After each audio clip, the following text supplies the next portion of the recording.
दोस्तों, आज मैं आपके सामने एक बहुत ही जबरदस्त Bengali suspense mystery thriller movie को लेकर आया हूं। इस मूवी का नाम आप स्क्रीन पर देख सकते हैं। इस मूवी को साल 2023 में रिलीज किया गया था और फिलहाल आप इसको प्राइम वीडियो पर देख सकते हैं। मूवी लगातार एक टोन में चलती है और एक पल के लिए भी स्टोरी कहीं नहीं रुकती और यही चीज इसकी कहानी को इंटरेस्टिंग बना देती है। तो चलिए अब बिना देरी किए शुरू करते हैं आज की ये एक्सप्लेनेशन।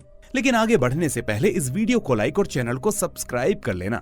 कहानी की शुरुआत एक स्कूल से होती है जहां प्रिंसिपल अपने कमरे में बैठी होती है। अब एक छोटा सा बच्चा प्रिंसिपल के कमरे में आता है और उन्हें कुछ देता है। साथ ही जब वो बच्चा उसे मैडम कहता है तो प्रिंसिपल मुस्कुराते हुए कहती है, देखो मुझे मैडम मत बोलो, दीदी बोलो, और हाँ तुम इसी स्कूल में दाखिला ले लो। मैं तुम्हारे पिता से बात करूंगी और तुम भी अपने पिता से कहना कि तुम्हें यहीं भर्ती कराएं। यहाँ मैं तुम्हें अच्छे से पढ़ाऊंगी। अब इस पर वो बच्चा ठीक है बोलकर वहाँ से निकल जाता है। फिर अगले सीन में हमें एक लड़की दिखाई देती है जो फोन से बात करते हुए कहीं जा रही थी। तभी हम देखते हैं कि अचानक कुछ बदमाश उसके पास आते हैं और उसे छेड़ने लगते हैं। लेकिन इतने में सूर्या नाम का लड़का वहाँ आता है और उसे उन बदमाशों से बचा लेता है। इसके बाद सीन शिफ्ट होता है प्रिंसिपल के घर पर। हम देखते हैं कि वो सूर्या के लिए चाय बना रही होती हैं और हमें पता चलता है कि ये सूर्या असल में उस प्रिंसिपल का छोटा भाई है। खैर, अब सूर्या जब चाय पीने वाला होता ही है कि तभी उसे किसी का फोन आता है। सामने वाला कहता है, जरूरी काम है, जल्दी आ जाओ। तो सूर्या अपनी दीदी से कहता है, मुझे बहुत ही इंपॉर्टेंट काम आ गया है, इसलिए प्लीज गुस्सा मत करना, मैं जल्दी जाकर आता हूँ और आकर चाय पी लूंगा। और ऐसा कहकर वो वहां से निकल जाता है। अब उसी रात हम प्रिंसिपल को देखते हैं जिसके पास एक राजनेता आता है और उसके साथ इंटीमेट होता है। फिर वो वहां से निकलकर अपने घर चला जाता है। अब हम देखते हैं कि वो नेता जिस अपार्टमेंट में रहता था उस जगह पर कड़ा पहरा था। वहां जो भी अंदर जाता है पुलिस उससे पूछताछ किए बिना उसे अंदर नहीं जाने देती थी। यानी सारी तहकीकात होने के बाद ही सामने वाले को उस नेता के अपार्टमेंट में जाने की परमिशन मिलती थी। खैर, आज एक पिज्जा डिलीवरी वाला आता है जिसने हुडी पहनी हुई थी और उसका चेहरा ठीक से दिख नहीं रहा होता। अब वो पुलिस से कहता है, मुझे नेताजी के घर पर पिज्जा डिलीवरी करना है। अब पुलिस अंदर कॉल करके पूछती है तो वो नेता इस बारे में अपनी बेटी से पूछता है, क्या तुमने पिज्जा मंगवाया था? तो उसकी बेटी हाँ कहती है। इसके बाद डिलीवरी वाले को अंदर भेज दिया जाता है। फिर वो ऊपर जाता है और दरवाजा खटखटाता है, जहाँ वो लड़की दरवाजा खोलती है और पिज्जा ले लेती है। इसके बाद वो नेता पैसे देने आता है और तभी हम डिलीवरी वाले का चेहरा देखते हैं जो असल में एक लड़की होती है। वो लड़की कहती है, सर क्या थोड़ा पानी मिल सकता है? जिस पर नेता कहता है, हाँ अंदर आ जाओ। तब तक वो उसे बैठने को कहता है और खुद पानी लेने अंदर चला जाता है। तभी इतने में उस नेता की पत्नी आती है जो उस लड़की को हॉल में बैठा देखकर अपने पति पर गर्म होती है कि हमारी बेटी की उम्र की है, सुधर जाओ। लेकिन इतने में अचानक वो लड़की अपना चाकू निकालती है और नेता की बीवी की गर्दन पर वार करके उसे वहीं मार देती है। ये वार इतना गहरा था कि कुछ ही सेकेंड्स में वो मर जाती है। इतने में उस नेता की बेटी चिल्लाना शुरू कर देती है, लेकिन वो लड़की उसकी गर्दन पर चाकू रखकर कहती है, अगर चिल्लाई तो तुझे भी मार दूंगी। जिसके बाद डर के मारे वो लड़की चुप हो जाती है। तभी वो नेता आता है और ये सब देखकर हैरान हो जाता है। फिर वो लड़की उसे एक वीडियो दिखाते हुए कहती है, चलो देखो ये वीडियो और अब मैं जैसा कहूंगी तुम वैसा ही करोगे। इसके बाद वो वीडियो चलने लगती है और उसे देखकर वो नेता परेशान होने लगता है। उस वीडियो के बाद वो लड़की कहती है कि तुम्हें क्या लगता है, तुम नहीं मरोगे? नहीं, तुम्हें भी मरना होगा, लेकिन मैं तुम्हें मरने से पहले एक मौका दे रही हूँ। इसलिए मरने के बाद अगर तुम अपनी इज्जत नहीं गंवाना चाहते तो लैपटॉप पर टाइप करो कि इन सारी हत्याओं का जिम्मेदार मैं हूँ। अपनी पत्नी और बेटी को मैंने ही मारा है और अब मैं खुद को भी मार रहा हूँ। आखिर में वो कहती है कि ये सब टाइप करके तुम खुद ही मर जाना, वरना जो वीडियो मेरे पास है वो लीक हो जाएगा। और ऐसा कहकर वो उस नेता की बेटी को भी मार देती है और नेता को जिंदा छोड़कर तेजी से वहां से निकल जाती है। फिर हम देखते हैं कि वो नेता पूरी तरह से शॉक में था। अब वो अपना लैपटॉप उठाता है और वही सब टाइप करता है और आखिर में खुद को गोली मारकर जान दे देता है। अब हमें उस लड़की का चेहरा दिखाया जाता है जो कोई और नहीं बल्कि वही प्रिंसिपल होती है। और इसी के साथ ये सीन यहीं पर कट हो जाता है। इसके बाद सीन शिफ्ट होता है स्कूल में। प्रिंसिपल ऐसे बैठी होती है जैसे कुछ जानती ही ना हो। तभी सिक्योरिटी गार्ड आता है तो वो उसे बुलाकर बिठाती है और कहती है, यहाँ सोसाइटी के बड़े बड़े घरों में लोग मर रहे हैं, उन्हें कोई मार रहा है या हादसा हो रहा है पता नहीं, लेकिन हमें इसीलिए स्कूल की सिक्योरिटी और टाइट करनी होगी, तो तुम इस पर ध्यान दो। फिर वो पूछती है, मैंने तुम्हें तुम्हारे बेटे को इस स्कूल में भर्ती करने को कहा था, क्या तुमने करवा दिया? तो गार्ड कहता है, हाँ मैडम, आज ही लाकर भर्ती कराया है। जिसे सुनकर प्रिंसिपल उसे कुछ पैसे देकर वहां से भेज देती है। अगले सीन में हम प्रिंसिपल के भाई सूर्या को देखते हैं। वो कहता है, दीदी कल नाटक है और तुमने कोई प्रैक्टिस नहीं की, इतनी शांति से क्यों बैठी हो? तो जवाब में वो अपने भाई के सामने जोरदार एक्टिंग करके दिखाती है, जिसे देखकर उसका भाई हैरान रह जाता है। दरअसल सूर्या एक कम्युनिस्ट है और उसकी दीदी भी शायद कम्युनिस्ट से जुड़े किसी नाटक में एक्टिंग करने वाली होती है। अब वो सूर्या से कहती है, चाहे जितने भी रूल्स आ जाएं, लेकिन यहाँ के लोग नहीं सुधरेंगे। अभी भी एक राजनेता गरीबों की जमीन हड़पने की कोशिश कर रहा है। मैं अपनी तरफ से जितना हो सकता है लड़ रही हूँ, लेकिन पता नहीं उन गरीबों की जमीन वापस दिला पाऊंगी या नहीं। तो सूर्या कहता है, दीदी चिंता मत करो, सब अच्छा होगा, तुम कर सकती हो। यानी शायद ये नाटक के जरिए समाज में अन्याय के खिलाफ लोगों को जागरूक करते हैं। तभी वहाँ सूर्या की गर्लफ्रेंड आती है। तो प्रिंसिपल अनु कहती है, ठीक है तुम लोग बात करो, मुझे कुछ जरूरी काम है, मैं जाती हूँ। और ऐसा कहकर अनु वहाँ से चली जाती है। इसके बाद सीन शिफ्ट होता है उस मंत्री के घर पर जिसको अनु मारकर आई थी। हम देखते हैं कि वहाँ पुलिस आई हुई है और लेडी पुलिस ऑफिसर सुजाता सब चीजें ऑब्जर्व कर रही होती है। वहाँ वही लैपटॉप रखा होता है जिसको चेक करने पर पता चलता है कि उसमें लिखा है कि वो खुद अपनी मौत का जिम्मेदार है। ऊपर से 1000 समस्याएं हैं, वो उन्हें झेल नहीं पा रहा। अब ये देखकर कुछ क्लियर तो नहीं होता, लेकिन पुलिस वाले सोचते हैं कि जब उन्होंने खुद ये नोट लिखकर अपनी जान दी है तो अब हम क्या कर सकते हैं, इसलिए फॉरेंसिक टीम को आने दो, अगर कुछ पता लगा तो आगे बढ़ेंगे। इस तरह से वो डेड बॉडीज को पोस्टमार्टम के लिए भिजवा देते हैं। इसके बाद सिक्योरिटी पर तैनात पुलिस वालों से पूछने पर वो उन्हें बताते हैं कि आखिरी बार एक डिलीवरी बॉय आया था जिसने पिज्जा डिलीवर किया था। फिर पुलिस पिज्जा डिलीवरी करने वाले को पकड़ती है। वो असल में एक आदमी होता है जो पूछताछ में कहता है, मैडम मैं वहाँ गया था और पिज्जा डिलीवर करके और पैसे लेकर वापस आ गया था, मुझे और कुछ नहीं पता। यानी एक बात तो साफ थी कि वो झूठ बोल रहा था। दरअसल रास्ते में ही अनु ने उसे रोक लिया था और मार पीट कर धमकाया था, जिसके बाद उसने उस आदमी की जगह जाकर उन लोगों की हत्या कर दी थी। साथ ही अनु ने उसको धमकी दी थी कि पुलिस पूछेगी तो कहना कि तुम ही डिलीवरी करने गए थे। इसके अलावा कुछ और कहा तो तुम्हें इस हत्या में मदद करने वाला बताकर फंसा दूंगी। तो इस तरह वो मजबूरी में ये कह रहा होता है। फिर अगले सीन में हमें बिंदु नाम की एक बड़ी मंत्री को दिखाया जाता है। वो भारी सुरक्षा बल के साथ पुलिस स्टेशन में आती है और चीफ से मिलती है। वो कहती है, किसी ने मेरे एक आदमी को घर में घुसकर उसे मार दिया, क्या अभी तक पता नहीं लगा? तो चीफ कहता है, मैडम वो हत्या नहीं बल्कि खुद को मारने का मामला है। जिस पर बिंदु कहती है, अरे बेवकूफ, क्या ये तुम्हें खुद को मारने का केस लगता है? आखिर वो खुद को क्यों मारेगा? और अगर सच में उसके पास समस्याएं थी तो वो खुद को मारता, अपने परिवार को नहीं। इसलिए सोचो, किसी ने जरूर उसे मारा है। वो आगे कहती है कि ठीक से इस केस की जांच करो, एक नई टीम बनाओ और शुरू से इन्वेस्टिगेशन को स्टार्ट करो। और ऐसा कहकर वो वहां से निकल जाती है। इसी बीच हम नोटिस करते हैं कि इस मंत्री बिंदु के 2 सहायक राजनेता होते हैं जो उसके चमचे जैसे थे। यहाँ हमें पता चलता है कि इन दोनों के ऊपर ही वो नेता आता था जिसकी अनु ने हत्या की थी। इसीलिए ये दोनों प्लानिंग करते हैं कि किसी ने हमारे ऊपर के आदमी को मारा होगा, तो अगर हम प्लानिंग करके बिंदु को मार दें तो ये पूरी पार्टी हमारे अंडर आ जाएगी। फिर हम सबके ऊपर होंगे और सब हमारे लिए हमारे हिसाब से काम करेंगे। ऊपर से बिंदु को खत्म कर दिया तो हमें मंत्री पद मिलने की भी संभावना है, जिसके बाद हम बारी बारी से मंत्री बन सकते हैं, या कोई एक भी बना तो बाकी सब हम हड़प लेंगे। इस तरह से अब ये योजना बनाते हैं कि बिंदु को कैसे मारा जाए। अगले सीन में बिंदु अपने सारे राजनेताओं को बुलाकर मीटिंग रखती है। वो कहती है, हम कैसे जीतेंगे, हमारे खिलाफ कौन कौन है। यहाँ इंपॉर्टेंट टॉपिक पर चर्चा चल रही होती है और हम नोटिस करते हैं कि इस मीटिंग में वो दोनों नेता भी शामिल होते हैं जो बिंदु को मारने की योजना बना रहे थे। थोड़ी देर बाद वो मीटिंग खत्म हो जाती है। उसके बाद उन दोनों नेताओं में से एक राजनेता सीधा अनु से आकर मिलता है, यानी शायद अनु ने भी इनको अपने हनी ट्रैप में फंसाया होगा। असल में वो नेता भी उसके साथ गलत काम करने की सोच कर आया था, लेकिन इतने में अनु उस पर चाकू से वार करके उसकी हत्या कर देती है। फिर हत्या करने के बाद वो उसे गुस्से से देख रही होती है कि तभी उसके पीछे हम किसी को देखते हैं जो और कोई नहीं बल्कि उसके भाई सूर्या की गर्लफ्रेंड होती है। लेकिन ये यहाँ क्या कर रही थी या इसका इसमें क्या रोल था, वो हमें अभी बताया नहीं जाता। इसके बाद वहाँ एक आदमी आता है जिसने हुडी पहनी हुई थी।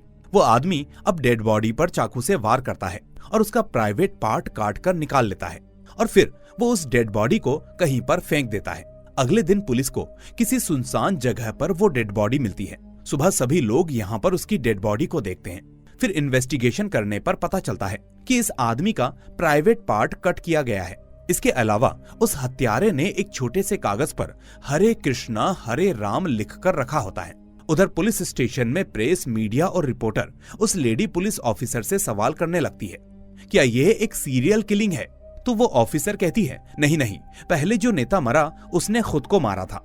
शायद उसे कोई व्यक्तिगत समस्या होगी या फिर परिवार में या पॉलिटिक्स में कोई टेंशन की बात होगी, इसलिए उस केस की जांच चल रही है। पर हमारे पास सबूत है कि उसने खुद को मारा है, क्योंकि उसका एक नोट मिला है जिसमें उसने खुद को और अपने परिवार को मारने की बात कबूली है। और रही बात इस दूसरे केस की, तो इस नेता को किसी ने मारा है और हम उसे खोजने की कोशिश कर रहे हैं। अब इतने में उस लेडी पुलिस ऑफिसर के फोन पर हरे कृष्णा हरे राम का मैसेज आता है, वो भी एक अननोन नंबर से। उस मैसेज को देखकर वो हैरान हो जाती है और फौरन अपने चीफ से जाकर मिलती है। वहां वो कहती है कि हम इस केस को हल नहीं कर पाएंगे, इसलिए अब आप अपने दोस्त से मदद मांगिए। अब सिर्फ वही हमारी मदद कर सकते हैं। इसके बाद हमें अभिजीत नाम के एक शख्स को उसके असिस्टेंट के साथ दिखाया जाता है। फिर चीफ के बुलाने पर वो उनसे आकर मिलता है। अब चीफ अभिजीत से पूछता है, क्या तुम ये केस लोगे? तो वो कहता है, नहीं, ये मुझसे बिल्कुल भी नहीं हो पाएगा। अब मैं डिपार्टमेंट के काम नहीं करूंगा, क्योंकि अब मैं एक प्राइवेट डिटेक्टिव हूँ। ये सुनकर चीफ कहता है, देखो, मैं समझता हूँ डिपार्टमेंट में बहुत सारे गैर कानूनी काम होते हैं, बहुत बुरा और गंदा माहौल है, इसलिए तुम डिपार्टमेंट छोड़कर चले गए थे। मैं यहाँ पर डिपार्टमेंट को साफ करने की कोशिश कर रहा हूँ, लेकिन अब मैं लगभग रिटायर होने वाला हूँ और रिटायर होने से पहले अगर मैंने इस केस को ऐसे ही छोड़ दिया तो ये ठीक बात नहीं होगी, इसलिए प्लीज मेरे लिए इस केस को ले लो। अब अभिजीत का असिस्टेंट पूछता है, क्या इस केस को सॉल्व करने के बाद हमारे सर की खोई हुई इज्जत वापस मिल जाएगी? तो चीफ कहता है, वो वापस मिलेगी या नहीं ये तो मैं नहीं जानता, लेकिन मैं कल प्रेस मीटिंग बुलाऊंगा और प्रेस मीडिया रिपोर्टर को बुलाकर कहूंगा कि आगे से इस केस की जांच तुम करने वाले हो और आधिकारिक तौर पर ये केस तुम्हें दे दिया जा रहा है और मैं ये सब कुछ प्रेस के सामने ही कहूंगा। उसके बाद तुम्हारे सर को फिर से पहचान मिल जाएगी,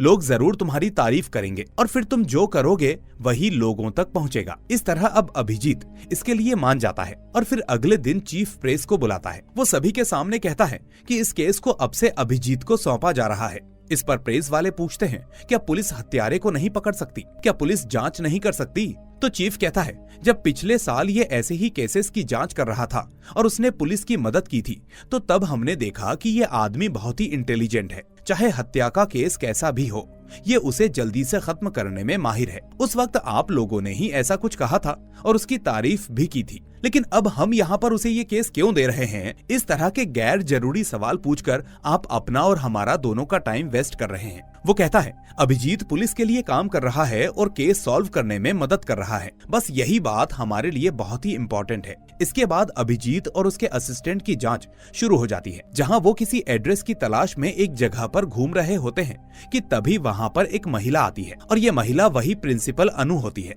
वो उससे पूछती है कि क्या ये जगह आपको पता है? तो वो उन्हें उस तरफ इशारा करती है और रास्ता दिखाकर चुपचाप वहां से निकल जाती है। लेकिन उस महिला को देखकर उन्हें कुछ अजीब सा महसूस होता है, जैसे कि यहाँ कुछ ठीक नहीं है। अभिजीत इस बात को नोटिस तो करता है, लेकिन फिलहाल वो इस बात को इग्नोर करके आगे निकल जाता है। इसके बाद अगले सीन में अभिजीत और उसके असिस्टेंट ने अब तक क्या क्या पता लगाया था ये हमें दिखाया जाता है। असल में जिस नेता का प्राइवेट पार्ट काटकर हत्या की गई थी, उसकी लाश के पास हरे कृष्णा हरे राम लिखा हुआ मिला था। साथ ही इससे पहले जिस आदमी की हत्या हुई थी, उसके पिज्जा बॉक्स के बिल के पीछे भी हरे कृष्णा हरे राम लिखा हुआ था। ये चीजें पुलिस ने नोटिस नहीं की थी, लेकिन इन दोनों ने ये कनेक्शन ढूंढ लिया था। साथ ही ये सोच रहे थे कि हत्यारा अंदर आकर किसी को पता लगे बिना कैसे हत्या कर सकता है। और दूसरी बात, उस दिन नेता के घर पर जो कैमरे लगे थे वो काम नहीं कर रहे थे, जिसका मतलब वो सीसीटीवी कैमरास अचानक से बंद हो गए थे। पर आखिर ये सब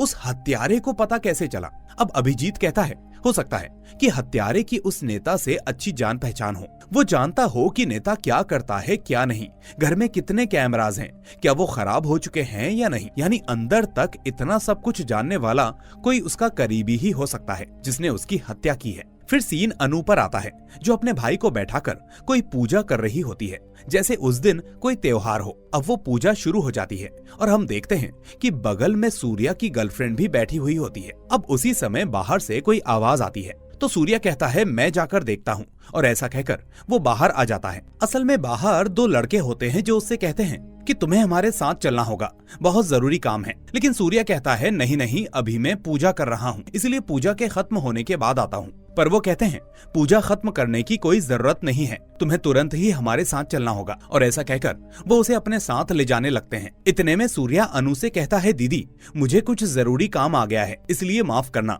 काम करके जल्दी ही वापस आता हूँ। अब उसी समय प्रिंसिपल अनु को भी किसी का फोन आता है। वो फोन उठाकर कहती है ठीक है मैं आती हूँ, और ऐसा कहकर फोन कट कर देती है। फिर अगले सीन में हमें तीसरे राजनेता को दिखाया जाता है, जो किसी पार्टी में आया होता है और वहाँ की लड़कियों के साथ मदहोशी में डांस कर रहा होता है। पार्टी खत्म होने के बाद वो कहता है मैं किसी काम से अकेले जा रहा हूँ, इसलिए कोई बॉडीगार्ड या पुलिस वाला मेरे पीछे ना आए। ऐसा कहकर वो अपनी कार में बैठकर निकल जाता है। उस कार के अंदर हम देखते हैं तो उसमें अनु बैठी होती है। जब वो रात के समय अकेले पुल के ऊपर से जा रहा होता है तो रास्ते में कुछ लोग आकर खड़े हो जाते हैं। नेता अब कार रोककर कहता है तुम चिंता मत करो, जो भी आएगा उसे मैं देख लूंगा, और ऐसा कहकर वो अपनी कार से उतरता है और पूछता है तुम कौन हो। लेकिन इतने में अनु चाकू निकालकर पीछे से वार करके उस नेता की भी हत्या कर देती है। फिर अगले दिन सुबह अभिजीत और उसका असिस्टेंट जांच करने के लिए किसी जगह पर आए होते हैं। वो वहाँ पर पूछताछ कर रहे होते हैं और अभिजीत वहीं सड़क पर खड़ा होता है, पर तभी कोई जानबूझकर अभिजीत से टकराकर आगे निकल जाता है और उसे सॉरी भी नहीं बोलता। इसके बाद वो तेजी से भागने लगता है तो अभिजीत सोचता है कि मैंने तो इसे कुछ कहा भी नहीं, फिर ये मुझसे टकराकर भाग क्यों रहा है। तो ये सोचकर अभिजीत भी उसका पीछा करने लगता है और उसे पकड़ने के लिए उसके पीछे दौड़ता है। वो आदमी गलियों से नुक्कड़ों से भागकर आगे बढ़ता है और तभी अभिजीत और उसका असिस्टेंट रास्ते में देखते हैं कि जिस तीसरे नेता की हत्या हुई थी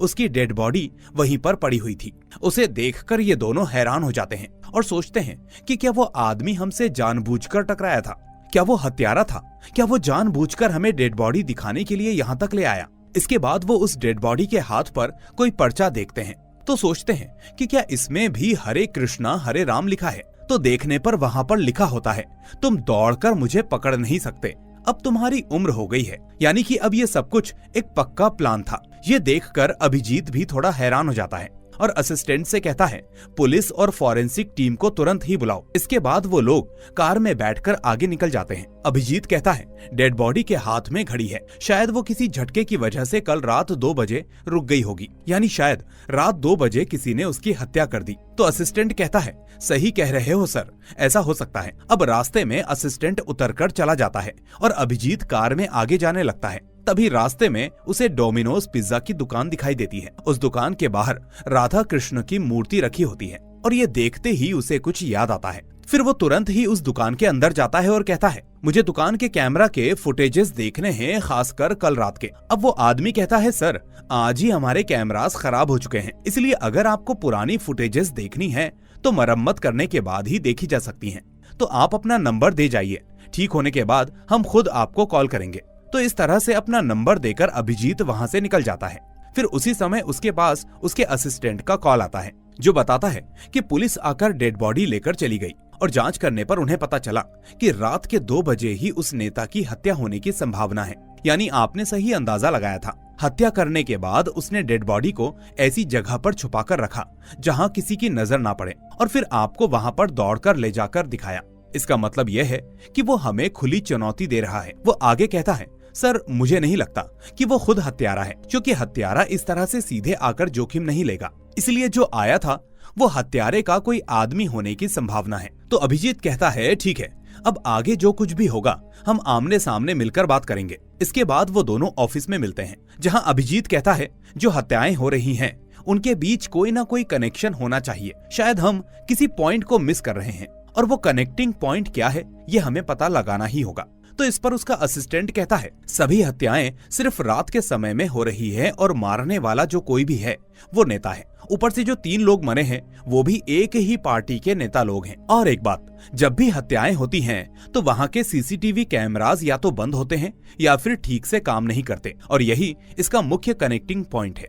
अब अभिजीत कहता है ये नहीं, कोई और मिलती जुलती पॉइंट है तो देखो। खासकर इस केस से जुड़ा हुआ सिमिलर कोई अजीब केस हो तो उस पर ध्यान दो। इस तरह अब असिस्टेंट वैसे ही केसेस को ढूंढने लगता है और फिर उसे 2017 का एक ऐसा केस मिलता है जिसमें एक लड़की मरी थी, लेकिन वो कैसे मरी, क्यों मरी, इसके बारे में कुछ भी पता नहीं चला। साथ ही वो लड़की रात के समय में ही मरी थी, लेकिन वो केस बिना पूरा हुए वैसा ही पड़ा रहा। तो अभिजीत कहता है ठीक है, तो हम साथ में उस केस की जांच करते हैं। ऐसा कहकर वो उस लेडी पुलिस ऑफिसर को कॉल करके उस केस की सारी जानकारी मांगता है। फिर आगे असिस्टेंट ये भी पता लगाता है कि अब तक जितने भी नेता मरे हैं वो सभी किसी न किसी देश के स्वतंत्रता दिवस पर मरे हैं। फिर अगले सीन में हम देखते हैं कि वो lady police officer, chief officer, Abhijit और उसका असिस्टेंट ये सभी लोग एक जगह पर मिलते हैं। फिर उस लड़की के केस के मामले में जो फाइल मांगी होती है वो यहाँ पर लाई जाती है। अब चीफ पूछता है वो नेता जिसने खुद की हत्या की थी उस केस का और इस लड़की के केस का क्या कनेक्शन है, तुम इन दोनों के केसेस को एक साथ जोड़कर क्यों देख रहे हो। तो अभिजीत कहता है सर मुझे लगता है कि निश्चित रूप से वो खुद की हत्या नहीं थी, बल्कि वो भी हत्या थी और शायद वो इसी हत्यारे ने की थी, इसीलिए मैं उसे सभी के साथ जोड़कर उस केस को भी खत्म करना चाहता हूँ। तो आप चिंता मत करिए, मैं सब कुछ संभाल लूंगा। वो आगे कहता है कि मुझे ऐसा भी लग रहा है कि हम इस केस में कोई जरूरी पॉइंट चूक रहे हैं जो हमारी नजर में नहीं आ रहा, इसलिए अगर हम सिर्फ उस पॉइंट को ढूंढ लेते हैं तो आसानी से हत्यारे तक पहुंच सकते हैं। इस पर असिस्टेंट कहता है आज 23 तारीख है, जापान का स्वतंत्रता दिवस। तो पुलिस वाले कहते हैं तुम कहना क्या चाहते हो, हत्यारा आज भी किसी की हत्या करने वाला है। तो असिस्टेंट कहता है हाँ ऐसा हो सकता है। इसके बाद वो उस लड़की के केस की फाइल लेते हैं, लेकिन ये लड़की कौन है, क्या है, इसके बारे में कोई अंदाजा इन्हें नहीं था। लेकिन अब ये लोग इस लड़की की फोटो न्यूज में डाल देते हैं ताकि उसे देखकर कोई जान पहचान वाला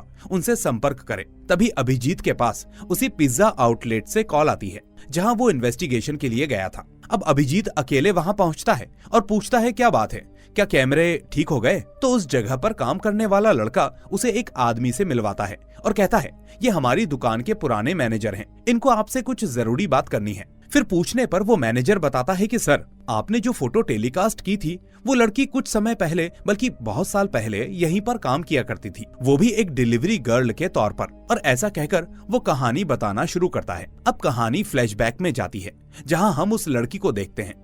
ये लड़की रात में डिलीवरी करने के लिए पिज्जा लेकर निकलती है, जहां रास्ते में उसे उसका फ्रेंड मिलता है और वो उसे कहता है क्या बात है, तुम्हें बहुत देर हो गई, क्या तुम इतनी रात गए ये काम अकेले कर पाओगी। तो वो लड़की कहती है हाँ मैं कर दूंगी, वैसे भी ये मेरा आखिरी ऑर्डर है, इसे खत्म करके मैं घर चली जाऊंगी, तुम चिंता मत करो। ऐसा कहकर वो उस लड़के को बाय बोलकर निकल जाती है। इसके बाद वो लड़की सीधा मंत्री बिंदु के घर पहुंचती है। आज स्वतंत्रता दिवस होता है, इसलिए यहाँ पर जोरदार पार्टी चल रही होती है। हम देखते हैं कि सब लोग शराब पी रहे थे, नाच गाना कर रहे थे। इस बीच वो लड़की पिज्जा डिलीवरी करने के लिए आती है, जिसे देखकर ये लोग उस लड़की को अंदर खींच लेते हैं।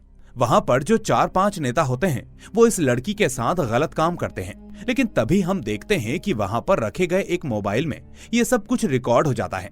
और ये मोबाइल किसी और का नहीं बल्कि अनु के भाई सूर्या का होता है। ये सूर्या असल में नेता लोगों के साथ कार्यकर्ता के तौर पर काम करता था, लेकिन उसे पता नहीं था कि ये नेता इतने घटिया लोग हैं। वो इनकी काली करतूतों के बारे में नहीं जानता था। अब उसके अगले दिन हम देखते हैं कि मंत्री बिंदु सभी आदमियों को बुलाकर उन्हें डांटती है। वो कहती है पिज्जा खाने के लिए ऑर्डर किया था और तुम लोगों ने डिलीवरी करने आई लड़की के साथ अन्याय कर दिया। ऐसा कहकर वो उन सभी लोगों पर चिल्लाती है, लेकिन ये घटिया नेता कहते हैं नशे में हमसे गलती हो गई, हमें माफ कर दो। फिर बिंदु कहती है तुम लोग डेड बॉडी को किसी तरह से ठिकाने लगाओ, बाकी पुलिस जांच ना करे ये मैं देखती हूँ, लेकिन बाद में उस लड़की को जो भी खोजने की कोशिश करेगा उन सबको तुम लोग देख लेना, क्योंकि अब जल्द ही चुनाव होने वाले हैं और मैं उस चुनाव को जीतना चाहती हूँ। इसलिए अगर ये बात लोगों के सामने आ जाएगी तो मैं जीत नहीं पाऊंगी, मेरी इज्जत मिट्टी में मिल जाएगी। उसके बाद हम देखते हैं कि उस लड़की की डेड बॉडी को जला दिया जाता है, जिसके बाद ये लोग उसके पिता को धमकाते हैं कि अगर तुमने इसके बारे में किसी को बताया और पुलिस के पास गए तो हम लोग तुम्हें भी मार देंगे, साथ ही तुम्हारा पूरा परिवार भी मारा जाएगा। ऐसा कहकर वो उसे दबा देते हैं और इस मैनेजर को भी धमकाकर पैसे देकर उसका मुंह बंद करवा दिया जाता है। तो इस तरह से जिसको भी इस घटना के बारे में पता था या जो भी उस लड़की से जुड़ा था और जो इस लड़की के बारे में पता करने की कोशिश करता था, ये नेता सभी को ढूंढकर धीरे धीरे खत्म कर देते थे। इसी बीच सूर्या अपने मोबाइल में उस वीडियो को देखते हुए सोचता है कि उसे कुछ करना चाहिए। इसके बाद वो उस लड़के से जाकर मिलता है, वही लड़का जो उस रात उस लड़की से डिलीवरी करने से पहले मिला था। दरअसल ये लड़का उस लड़की से प्यार करता था और उसकी मौत की वजह से उसे बहुत बड़ा सदमा लगा था। वो लड़का बहुत ही ज्यादा दुखी था, इसलिए फूट फूट कर रोने लगता है। अब सूर्या उसे वो वीडियो दिखाता है, जिसे देखकर वो और भी ज्यादा हैरान हो जाता है। इसके बाद वो लड़का उन नेताओं को मारकर अपनी गर्लफ्रेंड की मौत का बदला लेने की ठान लेता है। वो सूर्या से कहता है, अगर भविष्य में मुझे कुछ हो जाए तो मेरे सिर्फ पिता हैं, उनका ख्याल रखना, क्योंकि हम पुलिस के पास भी नहीं जा सकते। पुलिस के पास शिकायत करेंगे तो वो मंत्री लोगों का कुछ नहीं बिगाड़ पाएंगे, क्योंकि सारी पुलिस भी मंत्री लोगों के अंडर ही काम करती है, इसलिए पैसा खाकर वो भी चुप हो जाएंगे। इसके बाद वो लड़का नेताओं को मारने के लिए जाता है, लेकिन उसके अगले ही सीन में हम देखते हैं कि उस लड़के की भी मौत हो चुकी थी। दरअसल मंत्रियों के ही आदमियों ने उसे मार डाला था। फिर सीन प्रेजेंट में आता है, जहां अभिजीत ये सब सुनकर हैरान हो जाता है। फिर वो उस पुराने मैनेजर से पूछता है, क्या वो वीडियो प्रूफ आपके पास हैं? तो वो कहता है, हाँ, सूर्या के पास होगा। अभिजीत कहता है, मुझे सूर्या का नंबर और एड्रेस दो। तो उसे लेकर वो तुरंत ही सूर्या के घर पर आ जाता है। यहाँ पर वही प्रिंसिपल अनु बीमार होकर लेटी होती है। अब वो उससे पूछता है, तुम्हारा भाई सूर्या कहाँ पर है? तो प्रिंसिपल कहती है, तुम मेरे घर के अंदर कैसे आ गए? मेरा भाई कुछ काम से बाहर गया है, फिलहाल तुम यहाँ से बाहर निकलो। इस तरह से वो अभिजीत को गालियां देने लगती है, पर अभिजीत कहता है, देखो तमीज से बात करो, मुझे सच जानना है। अगर तुमने सच नहीं बताया तो मैं तुम्हारे भाई को नेताओं के मर्डर में फंसा दूंगा, क्योंकि सच सामने नहीं आया तो मैं ये सोच लूंगा कि वो इस मर्डर में शामिल है और फिर उसे गिरफ्तार कर लिया जाएगा। ये सुनकर प्रिंसिपल बताती है कि पूजा करते समय 2 लोगों ने उसे बुलाया था, जिसके बाद वो जरूरी काम कहकर यहाँ से निकल गया, लेकिन उसके बाद वो कहाँ गया कुछ भी पता नहीं। उसने मुझे एक कॉल भी नहीं किया। अब अभिजीत कहता है, ठीक है, मैं देख लूंगा, लेकिन अब सूर्या यहाँ पर आए तो मुझे कॉल जरूर करना। ऐसा कहकर वो वहाँ से चला जाता है। दरअसल कुल मिलाकर 5 लोगों ने उस लड़की के साथ गलत काम किया था और उनमें से अभी 2 लोग जिंदा थे। अब किलर उन लोगों को ढूंढकर उनकी हत्या कर सकता है, क्योंकि आज जापान का स्वतंत्रता दिवस भी होता है। यही सोचकर असिस्टेंट एक नेता के घर पर जाकर उसे सुरक्षा देता है। इसके बाद हम दूसरे नेता को देखते हैं, जो कुर्सी पर सर पर हाथ लगाए बैठा होता है। तभी वहाँ पर अनु आती है और उसके कंधे पर हाथ रखती है, लेकिन यहाँ पर आता है बहुत बड़ा ट्विस्ट। दरअसल अभिजीत वहाँ पर नेता बनकर बैठा था, जिसे देखकर अनु शॉक रह जाती है। फिर अभिजीत कहता है, तो इतने दिनों से तुम सब नेताओं को मार रही थी, और इस तरह से वो उसके ऊपर गन पॉइंट करता है। लेकिन अनु उसे चकमा देकर उसकी ही गन उससे छीन लेती है और कहती है, मैं कहाँ मार रही हूँ, मैं अकेले नहीं हूँ, बल्कि हम सब लोग मिलकर उन्हें मार रहे हैं। ऐसा कहकर वो अपनी कहानी बताने लगती है। दरअसल उसके भाई सूर्या को उन नेताओं ने अपने पास बुलाया था कि हम बातचीत करके इस मैटर को सुलझा लेंगे। फिर सूर्या उन नेताओं के पास बातचीत करने के लिए जाता है, जहां वो नेता उससे कहते हैं, हम उस लड़की की जिंदगी बर्बाद करना नहीं चाहते थे, वो तो हम उस रात नशे में थे, इसलिए हमसे वो सब कुछ हो गया, तो प्लीज हमें माफ कर दो। लेकिन अब सूर्या उन लोगों की करतूतों की वीडियो उन्हें दिखा देता है और उन पर चिल्लाने लगता है। वो कहता है, तुम जैसे लोगों को तो मौत की सजा मिलनी चाहिए, और वो भी पूरी जनता के सामने। वो कहता है कि अब मैं तुम लोगों को दिखाऊंगा कि किसी लड़की की जिंदगी बर्बाद करने का अंजाम क्या होता है, और ऐसा कहकर वो वहां से निकल जाता है। पर तभी वो नेता सोचते हैं कि अगर हमने इसे जिंदा छोड़ दिया तो इसकी वजह से हम लोग बदनाम हो जाएंगे, फिर हमें पुलिस पकड़ लेगी और हमारा सारा खेल बिगड़ जाएगा। तो तभी वो नेता अपने आदमियों को भेजकर सूर्या को मरवा डालते हैं। फिर प्रिंसिपल बताती है कि मेरा भाई 2-3 दिन से घर पर नहीं आया, इसलिए हम लोग उसे ढूंढने लगे। और जब प्रिंसिपल स्कूल में होती है तभी वहाँ पर वो सिक्योरिटी गार्ड आता है। दरअसल ये सिक्योरिटी गार्ड और कोई नहीं बल्कि उस डिलीवरी गर्ल का पिता होता है। वो प्रिंसिपल के पास आकर रोने लगता है कि उन लोगों ने मेरी बेटी के साथ अन्याय किया, उन नेताओं को मारने के बाद ही मेरी बेटी की आत्मा को शांति मिलेगी, मैं उनसे बदला लेना चाहता हूँ। और इस बीच वहाँ पर सूर्या की गर्लफ्रेंड भी होती है, जो उन्हें वो वीडियो दिखाती है। यानी कि इससे पहले सूर्या ने वो वीडियो उसे दिखाया था और उससे कहा था कि अगर मुझे कुछ हो गया तो तुम इस वीडियो का इस्तेमाल करके उसे इंसाफ दिलाना। उसने कहा था कि वो नेता किसी भी तरह से बचने नहीं चाहिए। अब अपनी बेटी का वीडियो देखकर उस पिता के होश उड़ जाते हैं। इसके बाद इन लोगों को पता चल जाता है कि उन नेताओं ने प्रिंसिपल के भाई सूर्या को भी मार दिया है। इस तरह अब ये तीनों गुस्से से भर जाते हैं और फिर तीनों मिलकर प्लानिंग करते हैं कि हम उन सभी नेताओं को एक एक करके मार डालेंगे। इस तरह एक एक करके ये तीनों ही उन सभी लोगों को मारकर उस डिलीवरी गर्ल के साथ जो गलत हुआ था उसका बदला ले लेते हैं। और जो मेन कैरेक्टर दिखाया गया था जो प्राइवेट पार्ट काट लेता था वो कोई और नहीं उस लड़की का पिता यानी कि वही सिक्योरिटी गार्ड था। खैर, अब सीन प्रेजेंट में आता है जहां डिटेक्टिव अभिजीत को सारी बातें पता चल चुकी थी। अब उसे समझ में आता है कि इन लोगों ने किस तरह से इस प्लान को अंजाम दिया होगा। लेकिन प्रिंसिपल अभी भी पूरे गुस्से में होती है।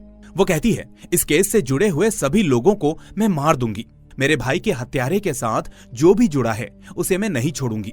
पर इतने में वहां पर उसका असिस्टेंट आ जाता है और जैसे ही वो प्रिंसिपल अभिजीत के ऊपर गन चलाने वाली थी तभी वो असिस्टेंट प्रिंसिपल के ऊपर गोली चला देता है, जिससे उसकी वहीं पर मौके पर ही मौत हो जाती है। फिर आखिर में हम देखते हैं कि ये सारा केस जनता के सामने आ जाता है, जहां आखिर में पुलिस उस नेता बिंदु को भी गिरफ्तार कर लेती है।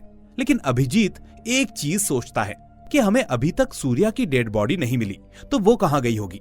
अब उसे देखने के लिए जब वो लोग प्रिंसिपल के घर में जाते हैं तो वहां पर उन्हें दीवार पर कुछ अजीब सा दिखाई देता है और वहां कुछ जगहों को तोड़कर देखने पर उसके अंदर हड्डियां निकलती हैं, जिसके डीएनए से पता चलता है कि वो वही प्रिंसिपल का भाई सूर्या का कंकाल था। इसका मतलब जब प्रिंसिपल को अपने भाई की डेड बॉडी मिली थी तो उसने अपने भाई को अपने ही घर में दफन कर दिया था। और इसी के साथ ये खतरनाक कहानी यहीं पर खत्म हो जाती है। दोस्तों, इसका मतलब सूर्या के साथ जितने भी सीन्स हमने देखे थे वो पास्ट के थे, यानी पहला मर्डर होने से पहले के, जिसे कहानी के बीच में प्लॉट किया गया था। आपको ये कहानी कैसी लगी मुझे कमेंट करके जरूर बताना। साथ ही इस वीडियो को लाइक करके इसे अपने दोस्तों के साथ शेयर कर देना। लेकिन अगर आप नए हैं तो फटाफट चैनल को सब्सक्राइब करके बेल आइकन दबा देना ताकि कोई भी वीडियो आपसे मिस ना हो। अब मैं आपसे मिलूंगा अगली ऐसी ही वीडियो में। Till then take care and thanks for watching.